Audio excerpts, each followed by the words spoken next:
Welcome everyone to the lab house. Today we will discuss the symptoms and the laboratory findings of Mycobacterium tuberculosis. In the previous lecture, we covered the general characteristics that they are obligate aerobes, acid-fast bacilli because of the thick mycolic acid in their cell wall. The sudden stain is used for their staining. The virulence factor is the cord factor and they are non-spore forming and non-motile. Next, we cover the steps involved in pathogenesis that are transmission, initial infection, gone focus formation, granuloma formation, and in the center of granuloma, caseous necrosis occurs due to the death of macrophage. And when the gone focus involves the regional lymph nodes with it, it will become a gone complex. The gone complex may undergo healing or latent TB, while it can undergo also progression and reactivation later in life, causing secondary TB or active disease. To cover the whole pathogenesis in detail, watch the video given in the above link. Now, let's cover the symptoms of tuberculosis. Symptoms include persistent cough, swollen lymph nodes, fever and chills, night sweats, chest pain, fatigue, neck stiffness, blood in the urine, headache, and unintended weight loss. Let's cover the laboratory findings of tuberculosis. First is acid fast stain, involves Zn stain and the Auramine-rhodamine fluorochrome stain.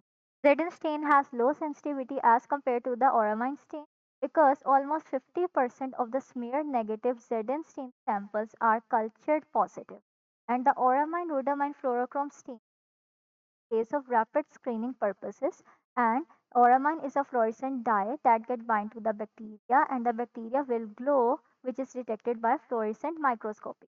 For culture, we have two types of media, solid media and liquid media. Solid media include the algae media and the Middlebrook media.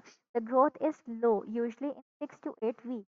For fastest growth, we use liquid media, that is BACTEC media. BACTEC media has radioactive metabolites, so if the bacteria is present in the patient sample, there will be a production of radioactive carbon dioxide which is detected after 2. For molecular test, we use nucleic acid amplification test which can easily detect the DNA or RNA of the Mycobacterium tuberculosis, and it can also identify the genetic mutations that occur in the bacteria that make the bacteria to become drug resistant.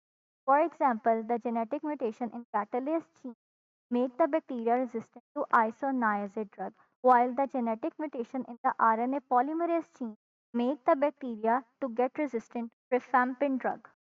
Next, we have biochemical test. This is luciferase assay.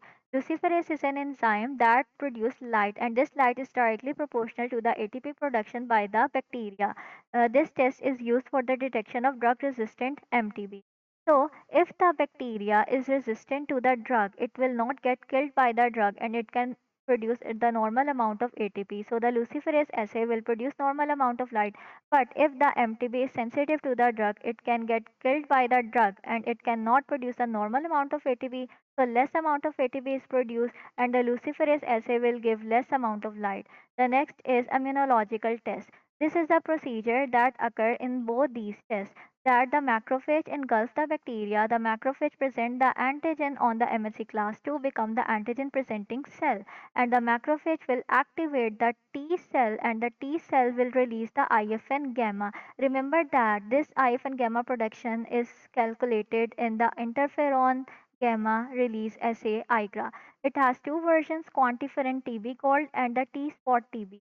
The basic difference between them is that in quantiferon TB gold we measure the concentration of IFN gamma in the whole blood, while in T spot TB we count the individual T cells that are producing this IFN gamma.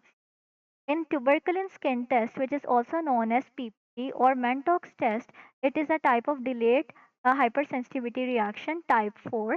The basic procedure is we give intradermal injection of purified protein derivative. The purified protein derivative is TB antigen, and if the person is previously infected with TB, the memory T cells that remember that TB can recognize the PPD2 and will release the cytokines, the IFN gamma.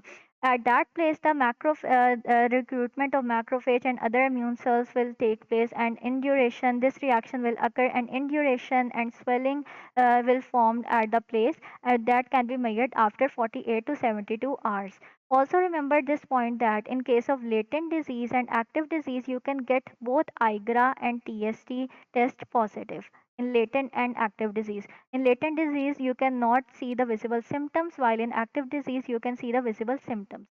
But in case of BCG vaccination, the vaccination for TB, tuberculosis, you can get a false positive tuberculin skin test positive in case of BCG vaccination, while in the IGRA will remain negative in case of BCG vaccination. So BCG vaccination can give you a false TST test positive.